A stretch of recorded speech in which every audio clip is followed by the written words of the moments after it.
Okay, guys, late. I'm sorry. Little computer glitches all over the place. What are we doing? I will let folks get signed on, and we'll start talking. Since I did a live video just a few hours ago at the shop, regarding the astrology of this upcoming couple of weeks that we're in the middle of, actually. We'll talk a little bit about that if everyone has any questions. We'll move right into Tarotscopes if there's not. So who's here? What's going on? Let's see. Oh my gosh. Gail, Patty. If you got dates for next month, Patty, let me know for May, okay? How you doing? Miss you. What else is happening? Oh, look at all the faces up there. Hi. No one on YouTube just yet. It's okay. I'm back and forth about using that, you know? Oh, there's somebody on. Not everyone. Thank you. Give it a like, guys, if you're on YouTube. Please like the video. It helps a lot. Okay. Everyone's coming on board. Hey, Pam. Hey, Rosemary. I'm sorry I'm late. Computers were like not cooperating. Laptop was not cooperating.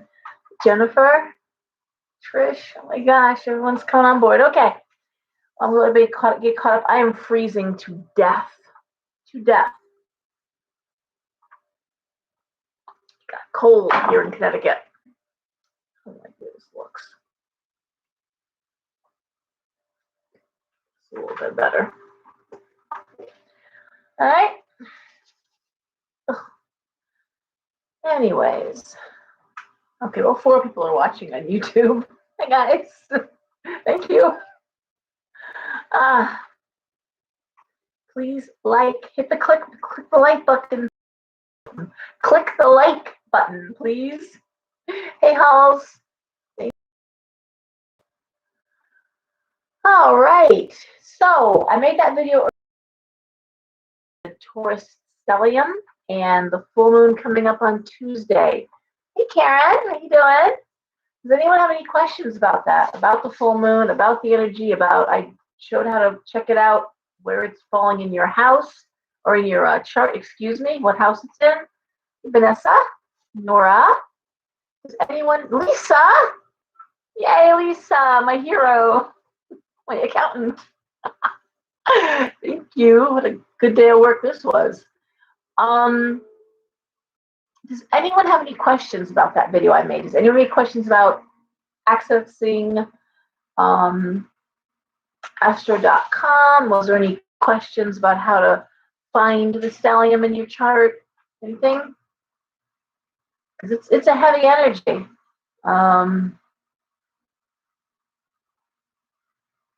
Thank you. Thank you so much. Hey, Dara. So anyways, yes. This week in the store, I'm tired. I'm not gonna lie to you. I was painting my apartment. I've got lots more to go, but I was doing that until the wee hours. And at this point, I'm down in the store at least once, if not twice a week, until 2 or 3 in the morning, just unpacking boxes. And I've got 2 young girls, really, they're young, high school girls doing my Instagram now and helping out just with the huge amount of unpacking and just stamping bags and receipts and all like the work that my son goes down and helps with too. So, Scorpios just need to mind their P's and Q's in this weather. It would be easy to get carried away, Pam.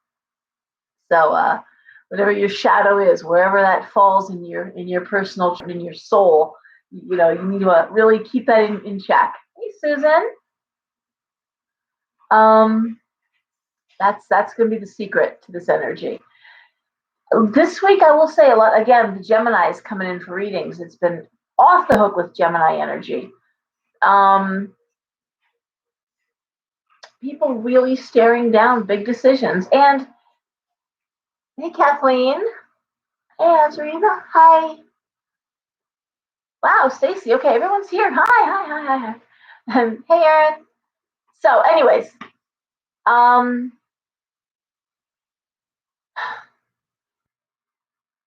the Taurus, it's not the Taurus energy is bad. It's that the stellium puts a lot of weight on whatever house it's landing in. A stellium is when 4 or more planets are transiting the, are sitting in a house. So as I showed in the video, for my chart, they're sitting in my 10th house.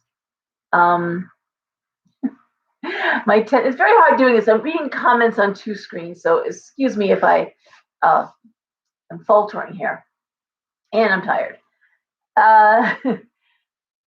So what it does is it usually gives a very heavy energy to that house. It's an undue emphasis, and you need to push the energy into the opposite house of that to balance things out. Now, in your natal chart, you really have to work at that because that's with you all your life. In this case, it's a transit. It's going to be over, first week of May. So looking at it, knowing there's a lot of chaotic energy thanks to Uranus and passionate energy and active energy with Mars and passion and love with Venus. I mean, Venus brings in a lot of things, including money and love. You know, that's a lot of heavy energy plus the sun right there in one house. So I can expect things changing, moving forward. Of course, I love what I do, but my 10th house professional success was a great place for that energy to land because I plan on using it, really using it. Gail, Mary, Kat, yay, Gemini, Heidi. Well, you have 12 houses in your natal chart, 1 through 12. And each house is affiliated with a different energy, a different sign and a different energy. Your 10th house is about professional success. It's called the midheaven. It's where you find success. It's one of the money houses. So it's a great house to have Taurus, which is a money sign, earth sign, land in. If you were to say have it land in your first house, let's say that stellium is in your first house, you might be looking at how you present yourself to the world. You might be thinking about doing something very dramatic, very drastic, thanks to Uranus, to your personal appearance. You might, that would be a lot of self-love going on there, but also changing yourself up in a dramatic or drastic manner. In the 6th house, you might find yourself looking for a new job, getting a new pet, and something different. It wouldn't be like if you were always a cat person, well, you'd be getting a bird or getting a dog. I mean, it would be changing up the energy in a dramatic and drastic and possibly chaotic manner. So, of course, if any of those houses, if it lands in a house where you're struggling in some way, say in the 12th house, which is the house of addictions, solitude, it's a good house for other things, but those things are encompassed. Well, you might find yourself dealing with overindulgence because the Taurus shadow is greed. So you might have that happening. 8th house, house of sex and death. Well, we see where that might go. Hey, Crystal. Hey, Selena. Hey, Glenn. Oh, bother. Not watching you either. So, yeah, would have wanted to pick 2, Glenn, because I'm staggering all over the place here. So, did anyone have any trouble though with that video? Did you watch the video? Did you see what I was doing there in terms of pulling up the chart, pulling up the transits? Does that make sense to you? Because the next step is when you find out what house that stellium is in, is to look that up. If it's a Taurus stellium in your 5th house, that's when you Google search that and you see what that means for you personally. Hey, Barbara. Okay. And as far as the full moon in Scorpio goes, I read these comments. I get totally sidetracked. It's going to be intense. Like all that energy is, of course, in opposition. We'll see. One thing I want to say is with this energy, if there was ever a time to not drink and drive, if there was ever a time to, it's never a time to drink and drive. It is especially important you not do that now. This would be a horrible time to be experimenting with drugs or seeing what your limits, testing your limits in any way. And because you'll lose. In this energy, you'll lose. You could very easily overdo anything. So give that some thought. Like I said, love at first sight will be a hallmark of this time right now. Great time to fall in love. Sure. Is it going to last? I don't know. So you might want to hold back a little bit so you don't feel used or that you embarrassed yourself in some way, because sometimes you do. Hey, Jackson. If Scorpio is in your 12th, then Taurus must be in your 6th, Aaron, because it's in opposition. This energy is very much in opposition. And that's a hell of a house there, 12th to be Scorpio.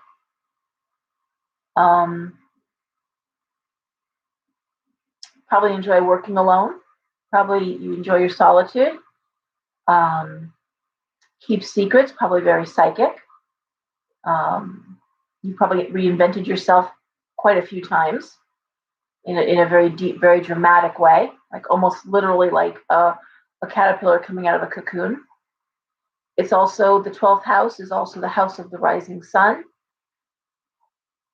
Yeah, 6th. Okay, that's a great place for Taurus though, because that's another money house. The 3 money houses are the 2nd house, the 6th house, and the 10th house. So good place for Taurus energy.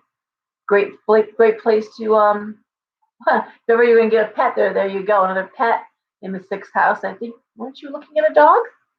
Isn't that something? I've got the right my facts straight here, my clouded little brain.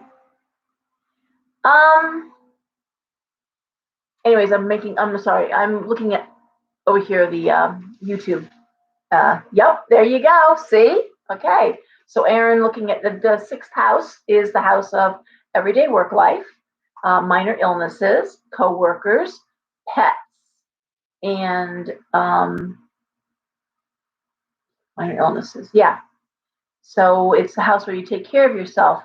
With this energy, this chaotic energy, if you had been letting something go, let's say you had a toothache that was just bothering you sometimes, in this energy, this will become a full blown on, impacted tooth or infected tooth. I mean, this is where you take care of things before they get out of hand, where you stop drinking before it gets out of hand, where you maybe cut the date short before things get out of hand. You follow what I'm saying? You bought a new bought a new car, so you spent money in an investment in a new car, and took care of yourself. Very good. That's very Taurus, Scorpio, 12th house. Is it a black car, Aaron? What color is the new car?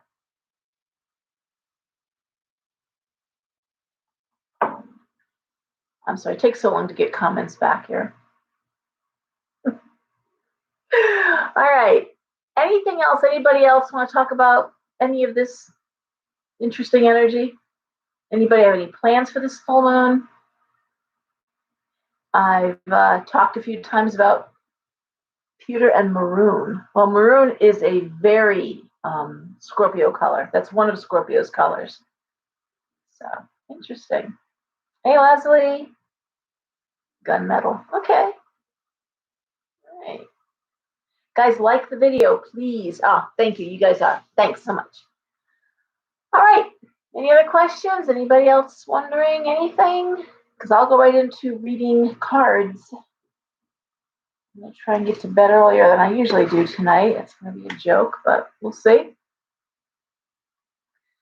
When I was up till 3 a.m. painting, I just wanted to die. I was like, oh, dear God. You start to get delirious with the paint fumes and, oh, man. And another like an 1844 house. Holy God. Like nothing is square. Holes everywhere. No one ever loved this place for a very long time. And it wasn't a high Victorian. It was a working factory type owner's house, It's missing moldings. I mean, chunks of moldings. And they're old moldings, so you can't just replace them. Oh, God. Don't fall asleep, Aaron. Okay. So, yeah, painting and just, it's nuts. But a lot of people, I gotta tell you, are finding their dreams coming true. It's just a very cool time. Um, I mean, people who really want to open a business for a long time, people who really were thinking they'd get pregnant, people who've been waiting for this, waiting to buy a house, waiting to get out of the house, waiting, and now it's happening, waiting to go back to school. So I have to tell you, in that respect, the readings are very joyful. It really is. Um,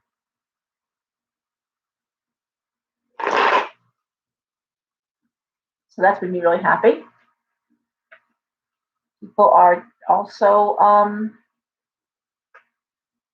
really looking at what they want to do with their lives. It's I don't know. It's good to have self-examination. It's good to know thyself, right? The only thing over the Oracle of Delphi, just 2 words: know thyself. So to know what you really want to do with your life. It's I've liked it. I've enjoyed this. All right. So, and then of course it's still we're still getting the nightmares. We're still getting the dreams, the astral projection, visions, people coming through. It's just we're in that cycle, and normally we don't see this cycle until going into the fall. But here we are. It's wild. All right. So I am going to start reading tarot cards. I'm going to start the Tarotscopes. If anyone has any questions, I'm reading your comments. All right. So for anyone who is new here, I do a 6-card spread for each of the signs. It's 1, 2, 3, 4, 5, 6. Hi, Rita. Oh. Okay. Rita, try orange selenite in your pillowcase. Okay. Orange selenite in your pillowcase. If you email me at lenhart@comcast.net, I will send you my sage and salt bath papers, all these different ways to clear and cleanse energy. A railroad spike under your bed can help, really can. And there's other tips too, other things you can do. So let me know. Just lenhard@comcast.net and just write in the subject line cleansing papers, and I'll get those out to you and we can talk. Okay. Hey, Sean, how are you? A Virgo late. How strange. Okay. Thanks, Rita. Okay. So again, 6-card spread: 1, 2, 3, 4, 5, 6. First card is the situation. Second 2 cards, 1, 2, are the immediate effects, immediate what's going on. And then the next 3 are looking out in the future, where it's going, and all of that. Yeah, it does. It feels like it's yeah. But I think we're making it positive. That's the difference. I think that we're not just saying, oh, no, we're making it positive. Like, this is what it is, and this is what we're going to make it into. Definitely lemonades out of lemons. So, and again, I love that. All about the empowerment and taking charge of your energy. It's your energy. So, somebody was talking about feeling other people's energy, and when I'm not tired, I don't have the patience, to really coddle people. And I said, "Who told you to do that?" And they're like, "What?" I said, "Who told you to feel someone else's energy?" Well, I just do. I can't. I said, "Well, you can help it, and you need to get it in check. You don't have the right to get in someone's head. We don't psychically read people randomly, but also feeling their energy. It's no different than going through their phone or going through their wallet. You don't do it. You don't have to immerse yourself in someone else's energy. And the fact is, you shouldn't. You don't have the right to do that. What you do though is if you're out, if you're in a store, if you're at someone's home, and you feel waves of emotion coming on, take a moment, ask yourself where this is coming from, and if it's not you, recognize that it might be time to leave. You sometimes have to just walk away from people and politely, to run out the door, but just, I'm not feeling so great. I'm going to leave right now. I'll talk to you later. but know when it's time to remove yourself from a situation. Don't wallow in it. Don't let it make you sick. And so people who are following along, if you read tarot, I'm going to tell you the cards and how they're laying and how I decipher them, how I translate. You can do the same thing at home. Put your cards out, see what you get out of the spread. Obviously, not every Aries is looking at getting a new job, but is someone you love or care about, someone you're thinking about, are they doing that? Are they thinking about it? Do you have a brother or sister? If it's been on your mind, it usually comes out in the cards. Sometimes it's for somebody else, not you.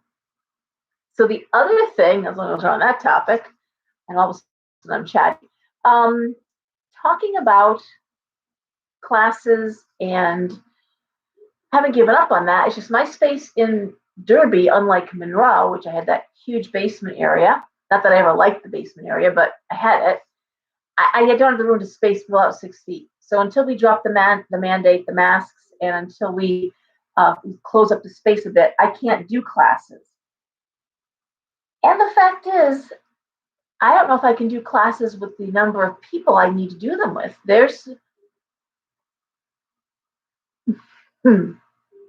It's okay to help people. It's just not okay to get in their energy. You have to feel their pain to help them. You know, empathy is a great thing to look at somebody and say, hey, how you doing? You okay? I'm like, yeah, I'm great. You're like, no, you're not. No, I know you're not okay. And to tap someone's energy and say, oh, you're worried about something. Is somebody sick? You know, it's like when you're testing spaghetti in the pot. You don't plunge your whole hand in the boiling water and grab a fistful of spaghetti. You take a fork and you tease out like one little shred of spaghetti and you test it, right? That's all you have to do as a reader or as a human being, as a concerned person. It's just tap that, the energy and just say, oh, no, no, no, no, no, no. You're worried, or you're hungry or whatever. But that's not your energy to take on. That's all. You can't help it, Glenn. You can. Yes, you can. No, we don't talk like that.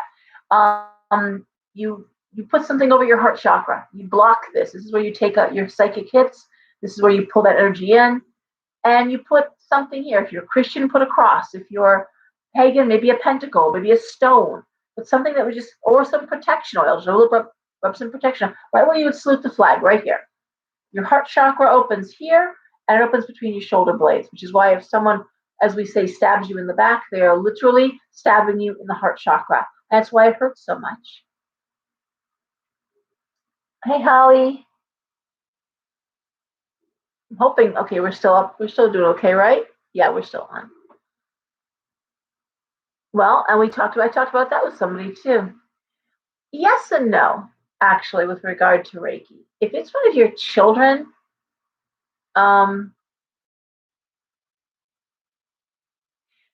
then you can help.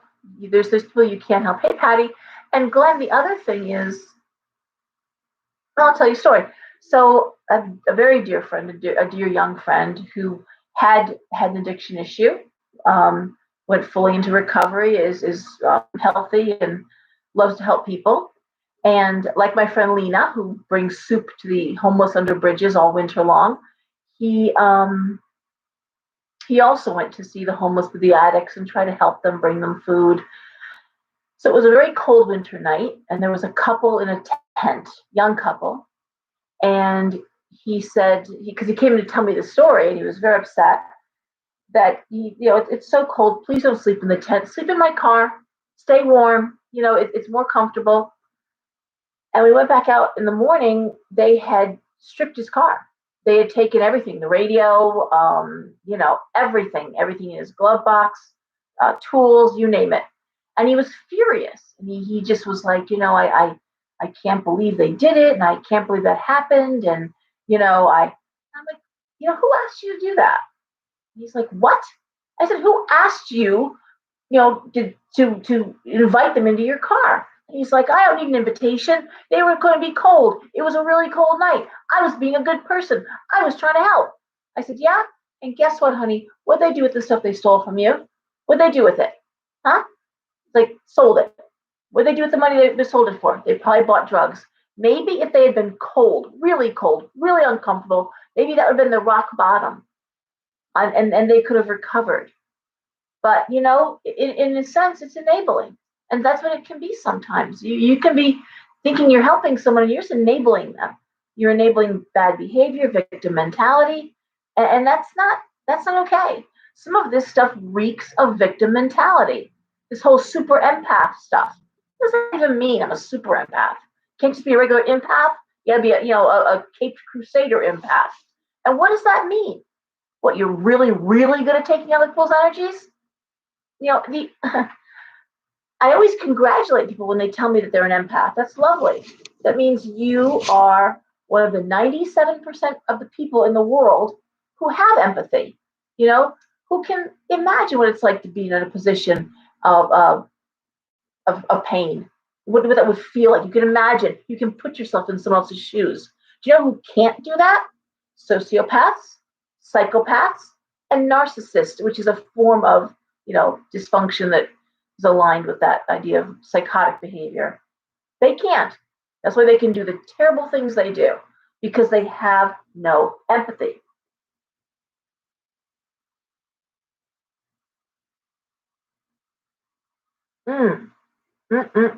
Glenn. Most people come in. They're not just empaths. No, they're super empaths. They feel everything. I'm like, that must be horrible. How do you live?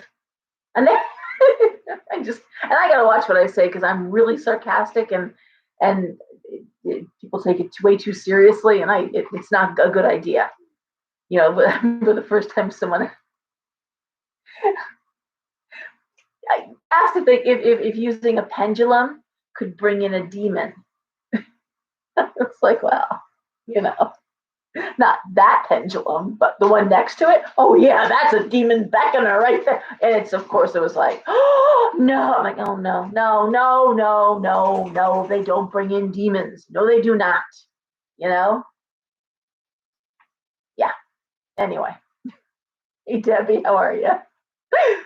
So, um, yeah, you can't get someone out of an addiction. You have to want it yourself. That's true. But anyways, that's all that. Another thing that has come up a few times, I'll be writing my main newsletter. I'm writing it now in my head about scammers in the psychic community. I am up to here now. It's always bothered me, but now there's just been a lot of people coming in with this, proliferation of new psychics that are hanging out shingles. I think they maybe read a tarot book and they're super empaths, so they're able to do tarot instantly, of course, and charging money that I would expect Jesus Christ himself to come out of the clouds and throw cards for me. I would to pay that much money for something. It's insane. My God. But there are people really, really doing some harm and extorting money, which is a felony. Extortion is a felony. So just before I do the newsletter, I'll give you a clue. If you get a reading, ask if you can record. That's right there is a huge red flag. There are some readers who don't like it. The electric waves bother them, and they feel it disrupts, and that can happen. I know Lena doesn't like to be taped, and not because she's going to extort money. She doesn't like it. It bothers her. You can take me